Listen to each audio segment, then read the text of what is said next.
তো সেই জন্য আওয়ামী লীগ এই ইলেকশনে পার্টিসিপেট করতে পারবে না। আমরা আমাদের আপনি দেখেছেন এই ঘটনার আমরা তীব্র নিন্দা জানিয়েছি এবং এই ঘটনায় যারা যারা জড়িত ছিলেন তাদেরকে আমরা ভিডিও এবং ভিজুয়ালস দেখে আমরা অ্যাটলিস্ট 12 জনকে আমরা অ্যারেস্ট করেছি। আমরা এই বিষয়ে এবং আজকে ল মিনিস্টার জানিয়েছেন এই কেসটাও ট্রায়ালটা হবে খুব দ্রুত বিচার আইনে। আমরা আমাদের মাইনরিটিদের সুরক্ষার জন্য আমরা সর্বোচ্চ এফার্ট দিচ্ছি। আপনি দেখেছেন দুর্গাপূজার সময়, গত বছরে, এই বছরে এবং অন্যান্য যখন মেজর রিলিজিয়াস ফেস্টিভ্যাল হয় প্রত্যেকটা সময়ই আমাদের যথেষ্ট সিকিউরিটি ছিল এবং আমরা ইনশিওর করার চেষ্টা করেছি যাতে এই রিলিজিয়াস ফেস্টিভ্যালগুলো খুব যথেষ্ট আনন্দের সাথে হয়, ফেস্টিভ মোডে, এবং সব ধরনের সিকিউরিটি যাতে থাকে।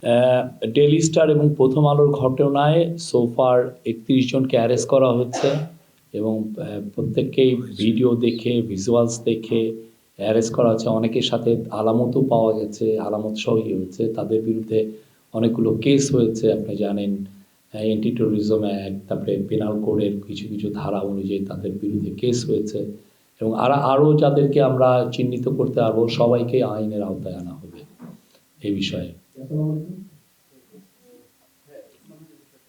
আর ওসমান হাদির বিষয়ে আমরা তো বলছি যে আমরা সিরিয়াসলি এটা ইনভেস্টিগেট করছি, আর আমাদের ল অ্যাডভাইজার কিন্তু জানিয়েছেন যে এটা দ্রুত বিচার ট্রাইব্যুনালে এটার বিচারটা হবে। তার দল তার নিরাপত্তার বিষয়টা দেখছে, বাট সরকারের কাছে যা যা সহযোগিতা ওনারা চাচ্ছেন আমরা সেই সহযোগিতাগুলো দিচ্ছি। এই পুরো বিষয়টা আপনারা আমাদের ফরেন মিনিস্ট্রিকে জিজ্ঞেস করবেন, বিকজ তাদের কাছে সব ধরনের এই বিষয়গুলোর আপডেট আছে। আমি আপনাকে এই আপডেটটা আমার নাই যে আমি আপনাকে লেটেস্ট সিচুয়েশনটা বলতে পারবো।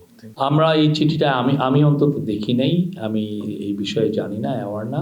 বাট আওয়ামী লীগের বিষয়ে আমাদের সরকারের অবস্থান স্পষ্ট যে আওয়ামী লীগের যেহেতু আওয়ামী লীগের অ্যাক্টিভিটিস ব্যান্ড আছে এবং আওয়ামী লীগের ইলেকশন কমিশন আওয়ামী লীগের পার্টি হিসেবে রেজিস্ট্রেশন স্ক্র্যাপ করেছে, বাদ দিয়েছে। তো সেই জন্য আওয়ামী লীগ এই ইলেকশনে পার্টিসিপেট করতে পারবে না।